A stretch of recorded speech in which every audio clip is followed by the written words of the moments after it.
गोपाल प्रसाद जी राम स्वरूप जी से प्रश्न करते हैं कि आपकी बेटी तो खूबसूरत है ना। तो इस बात का जवाब देते हुए राम स्वरूप जी कहते हैं, जी हाँ, वह तो अभी आप भी देख लीजिएगा। गोपाल प्रसाद जी कहते हैं कि देखना क्या है, जब आपसे इतनी बातचीत हो चुकी है तब तो आप इसे रस्म ही समझिए, रस्म यानी रिश्ता पक्का ही समझिए।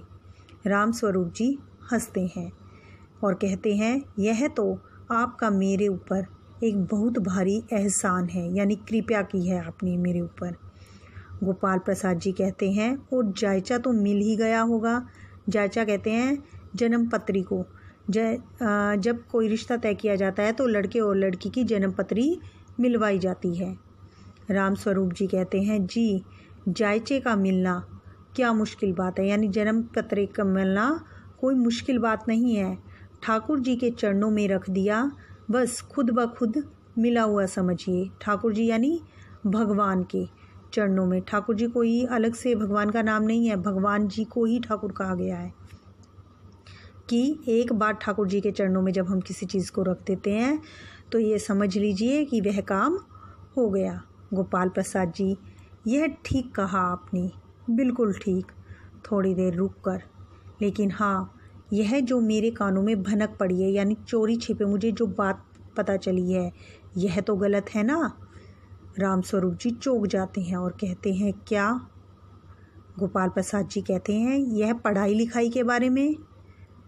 जी हाँ, साफ बात है साहब, हमें ज़्यादा पढ़ी लिखी लड़की नहीं चाहिए। मेम साहब तो रखनी नहीं है, यानी पढ़ी लिखी जो नखरे उठाए, नखरे करे। उसके नखरे कौन उठाएगा? बस हद से हद मैट्रिक पास होनी चाहिए, यानी 10वीं पास होनी चाहिए। वे शंकर से कहते हैं, क्यों शंकर? शंकर अपने पिताजी की हाँ में हाँ मिलाता है। जी हाँ, कोई नौकरी तो हमें करानी नहीं है। राम स्वरूप जी कहते हैं कि नौकरी का तो कोई प्रश्न ही नहीं उठता।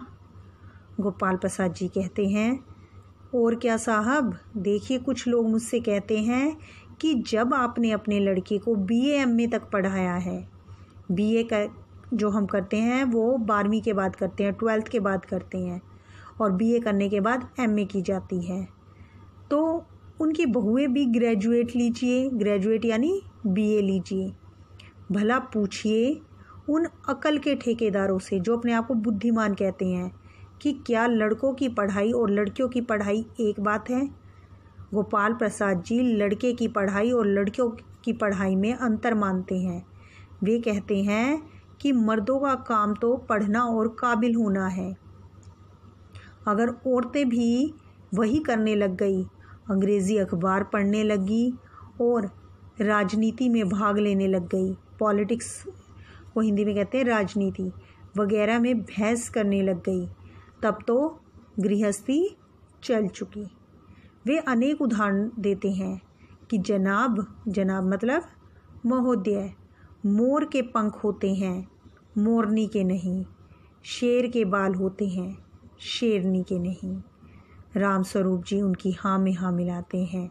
जी हाँ, मर्द के दाढ़ी होती है, औरत के नहीं। सब हंसते हैं, हाँ हाँ हाँ। वे गोपाल प्रसाद जी और राम स्वरूप जी दोनों जो हैं अपनी अपनी बात रखते हैं। बच्चों, स्त्री शिक्षा के बारे में अलग से बात करना दुर्भाग्य की निशानी है।